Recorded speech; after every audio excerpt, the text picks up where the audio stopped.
Hello everyone, welcome to this video.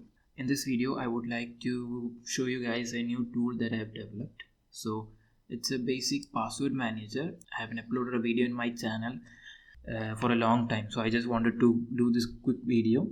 So I have always wanted to develop a simple password manager with some basic functionalities.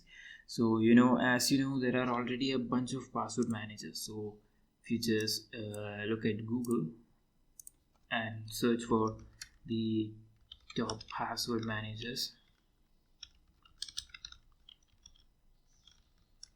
you can see there are a bunch of password managers that you can download and use, and Google is even giving out some recommendations.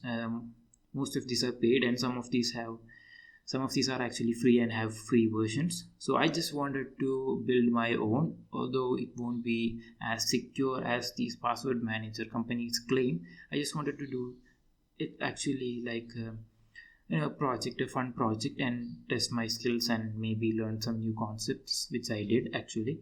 So this is the code which will be available on the GitHub. I'll link it. So it's a simple Python project, so anybody can do it, and this is not perfect. I'm pretty much sure that a lot of these are poor implementations, and I could have done this better or in better ways. But you know what, I just did this, and it works basically. So how this works? So basically, this is the main project file, and we are actually using a private key to generate or to actually encrypt our passwords. So we're generating a private key here, and the passwords are actually encrypted and decrypted with this private key. And there is also a database file. We are using SQLite to store these passwords. So all these passwords are actually encrypted and stored in the database file actually. So if you just look at here, this is like plain SQL, so it's not safe at all, and there are really good chances of SQL injections. This is just plain SQL. I haven't done any input sanitizations or anything, and I should have done it, but this is a simple project, and this is my first day working on it. I've been working on it only for past couple of hours, and yeah, there are a lot more things to implement, and I even plan to make a web version of it if it is possible. I can try and make it into a web version with something like Flask or Django if it is possible. I haven't tried that, or I'm not even sure if it is possible. So basically this is how it works. It will take the password input from the user, it will encrypt it and store it in the database, and similarly it does the reverse. And all this is done, the password is actually encrypted using the private key that we generate. So here, if you just look at here, we have .key.text, and this is the private key which you should not show to anybody. In any case, you shouldn't show such private keys to anybody. I'll probably blur this out, or I'll just regenerate it, so it's not a big deal for me. But you should never show your private keys. It's very important, and this is the database file, so you just can't view it like this. But anyway, this is basically the project. Now I'll show you how it works. Okay, so I have my terminal open up here, and actually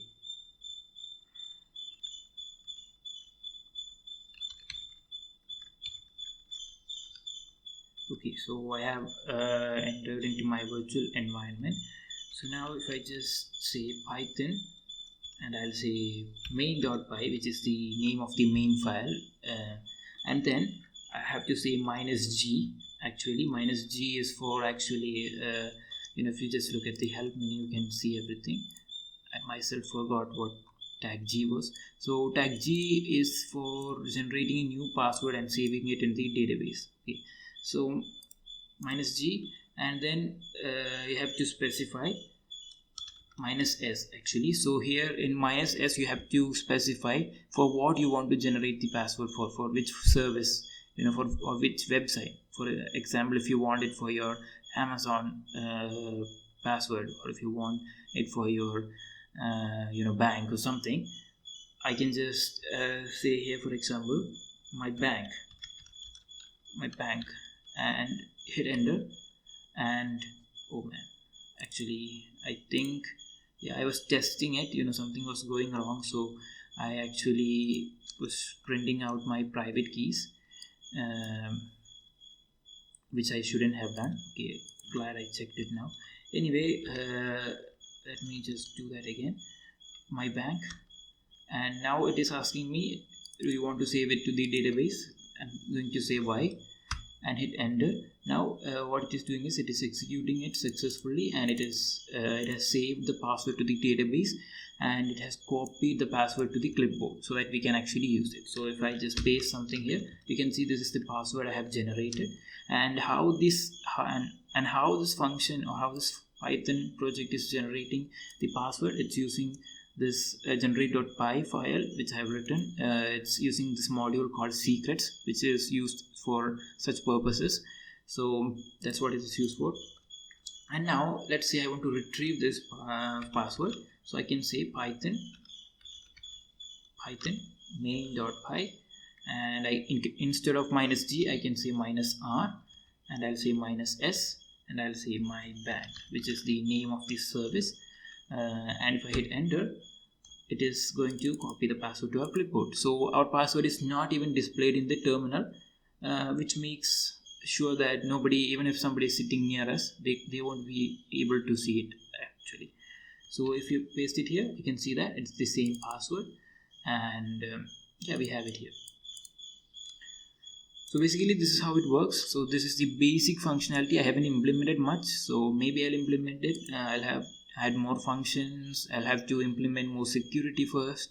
So for now this is enough. I guess this is like a small project I did, and for my own use case I'm just going to modify it, optimize it, make it better. As I use it, I'll understand all the features I want. And of course I have to regenerate my private key, as many of you guys actually saw it. So now yeah, this is my project. So why actually I did it right now, I have always wanted to do such a project, but yesterday I actually came across this OpenAI. This was pretty trending in Twitter and all those mainstream social media. So this can help you code faster, so I just wanted to try this out. It is actually an amazing tool. I believe it's like a better version of Stack Overflow, where I can easily ask doubts, and it's really intelligent, and I can really ask my questions in my mind. In Stack Overflow it's not possible. You just have to wait for hours for people to reply. This is a much better version if it is implemented correctly. If it is, I believe it's going to be a big thing. I like it already, but yeah, we need to make a little bit more improvements here and there. And yeah, it's a great service, so I just wanted to try this service, so that's why I actually did this. But now one thing that I noticed is, after using this, I'm becoming increasingly lazy actually. I don't even want to Google things. So the problem is, if we are addicted to this service, if this goes away, then we will be like totally lost. So what my plan is, or what my thinking is, you can use it, but make sure that you just don't become too dependent on it. Okay, so that's what I figured out, as what I think. So this is like the last place you can search for answers. So I hope you guys like this video. I hope you guys like my tool. You can just take a look at it. It's not a big deal. Anybody can do it. So this can be a beginner Python project. You can do it. It's not a big deal. And you can also learn things about encryption and decryption, and how private key, public keys work, and all these important concepts. That's what I learned while making this project. So I hope you guys can pick those topics up as well. So have a nice day. I'm planning to upload more reverse engineering and malware analysis, deep down course, and some Python malware analysis, not courses actually, but videos. Yeah, but they can be good learning materials. So I'm actually uploading it soon. So have a nice day. Bye. Stay tuned.